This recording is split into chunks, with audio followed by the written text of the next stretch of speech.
Catching up with text tonight. Thanks, Jane and John. Good evening, everyone. Welcome to the program. Later, we reveal Adelaide's rate-busting mortgage beating the banks by a whole 1%, and TV's MasterChef and its effect on the economy.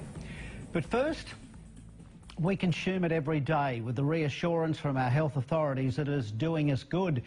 The truth is, fluoride is a poison, and adding it to our drinking water is an evolving social experiment started 40 years ago. Now one of the world's top fluoride experts has issued a grim warning about what it could be doing to our health and that of unborn children. Yet as Frank Pengello reports, you'll get a different spin from dentists and health bureaucrats. We consider that as a poison. Why should a poison be in drinking water? The poison is fluoride. It's there because government health bureaucrats and dentists tell us it's for our common good, for reducing tooth decay, and at levels which won't harm you. That doesn't wash with Professor A.K. Shashila. They should realise it's a poisonous substance. It doesn't promote health. It is a disease-causing agent, and fluoridation should be stopped as early as possible. Professor Shashila is one of the world's leading experts on fluoride. Her own extensive research, along with 70 years of data in India, backs up what she's saying, and it's most disturbing. I would consider a pregnant mother taking fluoride-contaminated products, I'm using the word products, which includes water, toothpaste, black tea, processed food products which has fluoride. Any liquid? Anything. Where her urinary fluoride is high, she is going to cause a lot of damage to the fetus, the growing embryo, the infant which is going to be born. The American Dental Association warns against using fluoridated water to mix baby formula. Not so here. They don't read, they are not aware, they don't update themselves, they don't do any research. So we are in a serious problem. Professor Shashila says exposure to fluoride could also be the cause of many ills like neck, shoulder and joint pains, which may be misdiagnosed by doctors. She routinely does urine tests to check fluoride levels in her patients. Remove the fluoride ingestion starting from toothpaste, black tea, fluoridated water, whatever, and you bring down the urinary fluoride to normal limits, the patient recovers. Fluoride is also used as a preservative and also lurks in many products we consume. But apart from toothpaste, it's not listed on labels. So it is coming into one's body through many sources, and you are not aware of it.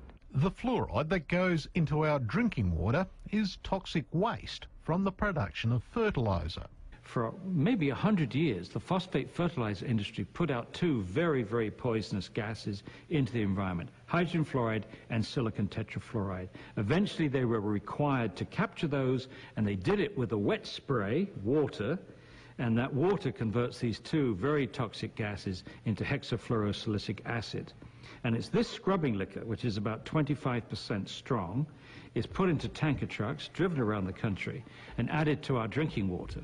Here's what's in the mix made in Australia, a sickening cocktail of heavy metals like arsenic, barium, beryllium, cadmium, lead, mercury, and on it goes, and in much higher concentrations than is allowed for lead and arsenic. Why should you make people drink a poisoned water? Well, it's forced medication for the masses, and there are more than 1,000 doctors and scientists around the world who, like Professor Shashila, condemn what's going on.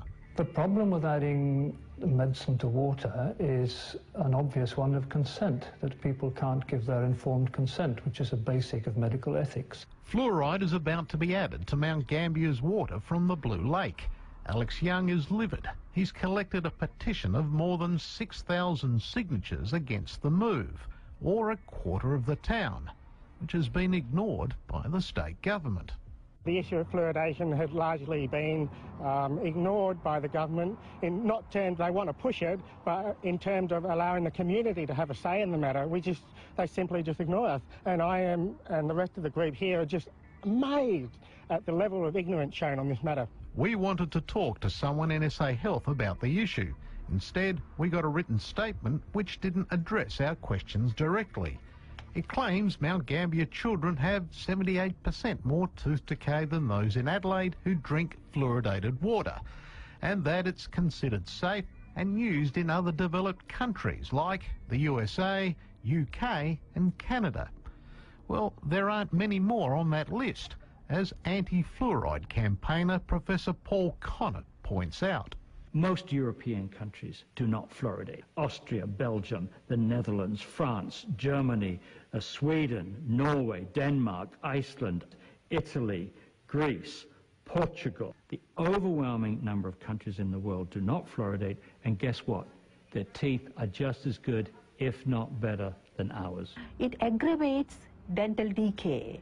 The tooth gets pitted, perforated, it gets chipped off, it breaks, and also at a much younger age, the people will become edentulous, means they will lose their teeth.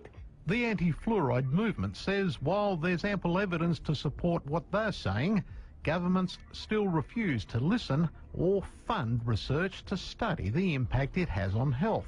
The real culprit here is these bureaucrats who are spinning the information before it gets to the decision makers. And that's what's outrageous. We expect, I think, politicians to spin, but we shouldn't expect civil servants to spin. A mistake?